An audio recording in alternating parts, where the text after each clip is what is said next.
반전 매력이 있는 종목을 찾아 나서고 있습니다. 김종효 위원과 함께하는 효리부동 시간이고요. 오늘도 저희와 함께해 주세요. 자, 김종효 연구위원과 함께 말씀 나눠보도록 하겠습니다. 위원님 어서 오세요. 안녕하십니까? 네, 오늘의 스토리는 뭘까요? 네. 이슈 공개해 주십시오. 오늘의 그 스토리는 가장 쉽게 말씀드리면 뭐 마트나 이렇게 쇼핑하러 가셔서 네, 1+1 좋아하시죠? 좋아하죠. 네. 무조건 담죠, 장바구니에. 1+1은 아닌데 네, 1+1 한 1.5 정도 되는 네. 그런 종목이 있다면 매력이 있는 거 아니겠습니까? 지금 이야기만 들어도 이거 당장 사야 되나 하는 생각을 하게 되는데 네. 그 정도의 매력이 분명 있다는 거죠? 그러니까 제 생각에는 뭐 본업도 괜찮은데 네, 지금 현재 모멘텀까지 붙으면 더 괜찮아질 수 있는 종목이 있기 때문에 네. 이런 종목을 우리가 한번 파보는 건 어떨까? 오. 주가가 오르지 않은 지금 시점부터 조금 우리가 살펴보는 것이 필요하다 이렇게 네. 말씀드리겠습니다. 궁금합니다. 본업도 좋고 플러스 알파도 있는 이 종목 공개하겠습니다. 자, 오늘의 효리부동의 주인공은 현대엘리베이입니다. 현대엘리베이, 와, 이것도 진짜 안 쳐다본 지 되게 오래된 종목 같아요, 위원님. 네, 뭐 일단 엘리베이터 사업이라고 하는 게 이 네. 종목이 예를 들어서 뭐 대북 테마주로 움직였을 때는 소위 뭐 밸류를 무시하고 뭐 힘을 내고 달리기도 수가 하죠. 있으면 그냥 가고 네. 그랬죠. 근데 우리가 엘리베이터 사업이라고 하면 이게 뭐 그렇게 대단한 산업도 아니고 네. 성장 산업도 아니고 아예 생각조차를 안 해봤어요. 네, 뭐 시장의 지금 중심축에 있는 NFT라든지 뭐 게임이랑도 전혀 관련도 없고 네네. 이제 이렇게 생각하게 되는데요. 네. 근데 생각해 보시면 엘리베이터도 계속 해를 거듭해 가면서 뭐 기술적인 측면에서의 변화가 나타나고는 있습니다. 그래요. 예를 들어서 지금 뭐 터치를 안 하고 할 수 있는 그런 뭐 엘리베이터라든지 네. 속도의 빠르기라든지 아. 이런 것들이 점점 업그레이드되고 전력을 덜 쓰는 네. 그래서 소위 ESG에 연동될 수 있는 그런 기술들이 적용되고 있기 때문에 엘리베이터의 부가가치도 시대가 바뀌고 그다음에 기술이 더해지면서 조금씩 높아지고 있다. 그래서 지금 이 홈페이지에 이제 제품 보시면 맨 밑에는 너무 뭐 많아서 제가 넣지 못했습니다만 기본적으로 엘리베이터 제품의 고급화가 이루어지고 있다라는 것을 주목해 볼 필요가 있는 것이고요. 그래서 이게 사양 산업이기 때문에 점점 떨어지는 게 아니야?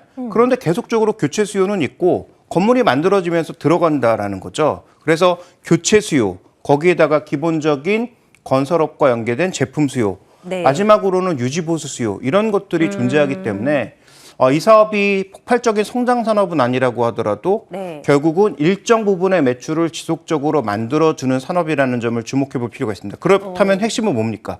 마진율을 우리가 제대로 관리할 수 있다면 일정 부분의 매출이 존재하는 가운데서 마진율이 올라가면 실적이 올라가는 거거든요. 그렇죠. 그러니까 이런 종목의 핵심 포인트는 마진율이다. 그래서 과연 지금 마진율이 올라갈 만한 포인트가 있느냐가 네, 관건이고요. 네. 그 마진율에 대해서 우리가 한번 살펴보면 좋을 것 같은데 마진율의 핵심 포인트는 아무래도 전방 산업이겠죠. 그래서 건설 아파트 경기가 분양 좋아. 같은 것들이 네. 어떻게 되는지 좀 살펴볼 필요가 있겠는데요. 뭐 내년도까지 공급 뭐 많지 않을 거다 이런 얘기 주로 이루지 않나요? 네. 그런데 지금 보시면 네. 실제로 우리가 뭐 보통 아파트 같은 건물 같은 거 짓는데 2년에서 3년 정도 걸리잖아요. 네네. 그 특성상 엘리베이터는 이렇게 한번 폭발했을 때 1년의 수요를 지나서 적용하는 경우가 많습니다. 그래서 2020년 상반기에 터졌고 하반기에 다시 한번 터지는 모습을 보였다가 네. 2021년에는 굉장히 위축되는 모습을 보여주고 있는데요.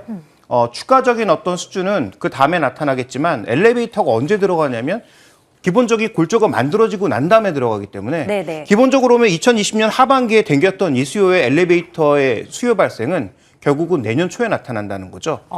그 부분을 생각해 봤을 때 이 그림에서 지금 떨어지는 그림을 보실 게 아니라 네네. 여기에 올라가는 2020년도 하반기에 올라가는 그림이 2021년도 상반기의 실적으로 나타난다. 그래서 전체적으로 지금 보면 전방 수요는 생각보다 괜찮을 것 같다라는 평가를 그러네요. 내릴 수가 있는 거죠. 네, 뭐 공급량이 많지 않다, 뭐 이런 이야기들이 참 많아서 과연 현대 엘리베이터를 넣을 만한 곳이 있어? 라는 생각을 했는데 또 우리가 생각이랑은 또 다른 관점으로 우리가 들여다봐야 되겠네요. 자, 다음 표가 나오고 있는데요. 이 표는 어떤 거예요, 위원님? 네, 지금 8월 달에 우리가 이제 공급 얘기해 주셨잖아요. 네. 그래서 우려가 많은데 근데 실제로 이제 지표로 우리가 팩트로 확인해 보면 8월 달 기준으로 했을 때 인허가 누계를 봤을 때는 분명히 개선된 부분이 있습니다. 1년 사이. 네, 작년 사이, 그러니까 작년 8월 달과 올해 8월 달을 비교해 봤을 때 20% 네. 이상이 늘었습니다. 그래서 인허가를 얻었다고 해서 다 당장 뭔가 공급되는 건 아니지만 어쨌든 부동산 정책의 큰 방향이 그동안 규제 일변도에서 공급을 늘리는 방향으로 전환하고 있다라는 점 분명하고요. 네. 그다음에 이제 새로 대통령이 되겠다고 하는 분들도 뭐 어쨌거나 어쨌든 공급을 늘리는 보내겠다. 쪽의 얘기는 네. 같은 공통 맞아요. 분모가 있기 때문에 이런 측면의 흐름을 생각해 볼 수가 있는 거고요. 그다음에 연도별 분양 공급도 보시면 전체적으로 이제 추이가 조금씩 반전되는 그런 양상으로 네. 가고 있다는 것이죠. 그래서 인허가가 늘고 공급량이 조금씩 늘어날 수 있는 개연성이 있기 때문에 미래 그림도 일단 어둡기보다는 네. 증가하는 쪽이라는 네. 것을 우리가 주목해 볼 필요가 있겠고요. 신규 주택도 뭐 궁금하긴 하지만 또 생각해보면 엘리베이터를 교체할 수 있는 수요가 리모델링에서도 좀 잡히지 않나 싶은데요. 그렇죠. 그래서 건물 리모델링을 할 때 가장 네. 눈에 띄는 게 화장실과 엘리베이터만 엘리베이터. 리모델링 해줘도 맞아요. 새 건물이 된 것 같은 네. 그런 느낌이 들잖아요. 실제로 리모델링도 빠르게 증가하고 있는 추세, 특히 이 뒤로 가면 갈수록 더 빨라지는 추세를 우리가 기대하고 있습니다. 왜냐하면 지금 다 아시는 것처럼 아예 다 밀고 새로 짓는 데는 규제도 굉장히 많고 네. 시간도 오래 걸리죠. 더더군다나 여러 그 집들의 동의를 얻어내는 게 생각보다 쉽지가 않습니다.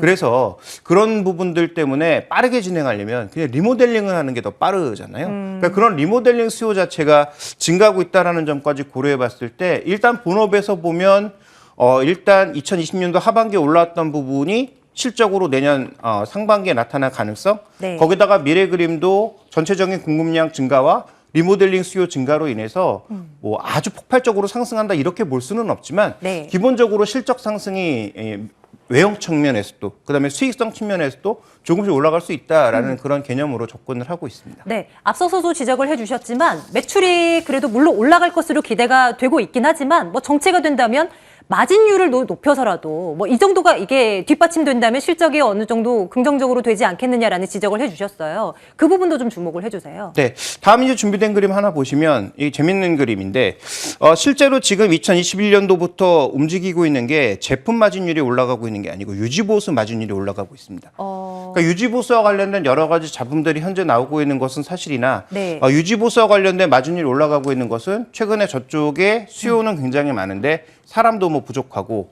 여러 가지 이제 그 주변 요소들이 있어서 오히려 이쪽에서 마진율이 올라가고 있고요. 제품 마진율 같은 경우에도 올라간 단가들, 네. 그러니까 원재료 가격의 상승분을 내년부터 반영할 것이기 때문에 이쪽에서의 턴어라운드도 나타날 수 있다는 네네. 것이죠. 그래서 영업이익률이 보시면 전체적으로 봤을 때 한 6%에서 10% 사이를 왔다 갔다 하는데요. 내년도에는 이게 이제 두 자릿수나 아니면 하이 싱글로 갈 가능성이 있다. 그래서 전체적으로 마진율이 개선된다라는 측면에서 보면 아까도 말씀드렸다시피 매출이 일정 부분을 유지하는 가운데 마진율이 좋아지면서 뭐 우리가 이 종목을 꼭 PB 개념에서 보지 않고 PE 개념에서 봤을 때는 매력적인 그런 가격으로 들어올 가능성. 그래서 뭐 증권사마다 약간의 차이는 있으나 내년도 추정 실적 12개월 포워딩 추정 실적의 PR이 보통 한 뭐 16배에서 15배 정도 사이에서 움직이고 있더라고요. 그래서 네. 그 정도라면 지금 본업에서도 그렇게 크게 나빠 보이진 않는다. 왜냐하면 건설업과 전체적인 이 엘리베이터 업이라고 하는 것 자체에 대한 어느 정도의 긍정적인 컨센서스가 생기고 있다. 거기다가 내년에 건설업 쪽에 추가적인 모멘텀이 새로운 대통령과 함께 좀 더 붙는다면 뭐 그와 관련된 모멘텀도 일단 기본적으로 생각해 볼 수가 있는 것이죠. 네, 저희 오늘 효리부동 코너를 통해서 현대 엘리베이 점검을 하고 있는데요. 본업에 우리가 집중해서 생각한 좀 그렇게 많지가 않았던 것 같아요. 왜냐하면 이게 대북 관련주로 항상 늘 엮여왔어서 대북 관련한 이슈가 터질 때 뭐 주가 급등 혹은 급락 이런 흐름을 보였었던 기업이잖아요. 자, 이제는 요 대북 관련한 이슈에 대한 뭐 주가 흐름도 한번 생각을 좀 해보도록 할게요.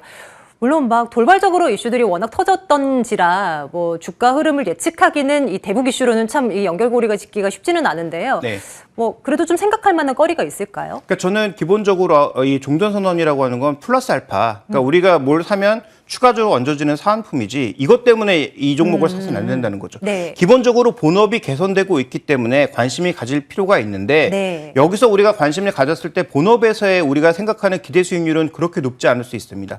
근데 플러스 알파라고 하는 이 종전선언과 관련된 소위 대북 이슈와 만약에 만나면 기본적으로 본업이 개선되는 것에 플러스 알파가 생길 수 있다는 거죠. 근데 그 시기가 언제겠습니까? 아무래도 뭐 다음 대통령으로 넘어가기보다는 이번 대통령 안에서 뭔가 끝내려고 하는 시도가 분명히 있을 수가 있고 그렇게 본다면 우리가 시기할 수 없죠. 그다음에 실제로 이 종전 선언이 나온다고 하더라도 관련된 종목이 민감하게 움직일지 아닐지도 명확하게 알 수는 맞아요. 없습니다만 네. 기본적으로 본업이 좋아지고 있는 가운데 모멘텀이 더해졌을 경우에는 플러스 얘기가 알파 힘이 다르죠. 생각보다 나올 수 있다. 그래서 1+1을 얘기를 하신 거군요. 그렇죠. 그래서 네. 저는 본업을 기준으로 사도 낮은 수익률은 충분히 기대할 수 있는 자리이기 때문에 네. 이 종목을 내 메인 테마로 전체 포트폴리오의 메인 테마로 살 수는 없을 겁니다. 그런데 포트폴리오에서 한 5에서 10% 정도를 비중을? 담아두셨다가 네네. 실제로 본업이 개선되면 본업이 개선되는 만큼의 이익도 있을 거고요. 그다음에 배당도 주는 종목이라서 아, 그래요? 배당과 관련된 그 일정 부분의 수익도 우리가 생각해 네. 볼 수가 있겠고 배당이 조금 두둑한가요? 어떻습니까? 두둑하다고 보긴 어렵지만 어쨌든 현재 가격이라면 그래도 시장 수익률 이상 정도의 배당 수익률을 기대할 수가 있고요. 네. 그다음에 또 한 가지 만약에 대북 이슈가 붙는다면 네. 거기 이제 플러스 알파가 생기는 것이기 때문에 거기까지 한번 생각해서 우리가 투자했을 때는 지금 가격 정도는 매력이 있지 않나 이렇게 판단하고 있는 것이죠. 사실 올 한 해 현대 엘리베이의 주가 흐름을 보면 크게 막 오르지는 못했습니다. 물론 여름까지는 괜찮았다가 그 하반기 들어서면서 이제 주가가 좀 힘이 없이 내려가는 움직임이 나타났는데요. 한번 눈여겨볼까요? 실적에 일단 뒷받침될 거라는 어떤 기대감이 분명히 존재합니다. 거기에다가 플러스 알파가 존재하는 현대 엘리베이, 오늘 효리부동에서 주목을 해봤습니다. 인포스닥 데일리 김종효 전문위원과 함께 말씀 나눴네요. 위원님 고맙습니다. 네, 자, 오늘 장도 어떻게 좀 잘 마무리를 하셨는지 모르겠습니다. 내일도 같은 시간에 돌아와서 시장 흐름은 어땠는지 또 향후 전망은 어떠한지에 대한 고민들을 다수의 전문가들께 한번 여쭤볼 텐데요. 이번 주 중반에는 또 수능일 잡혀 있습니다. 이 주식시장 갭 해장 시간이 조금은 이동이 있다는 거 참고하시면서 또 내일장 또 편안하게 맞이해 보도록 하겠습니다. 내일 같은 시간에 돌아오겠습니다. 빨간맛 2부 함께해 주십시오. 여러분 고맙습니다.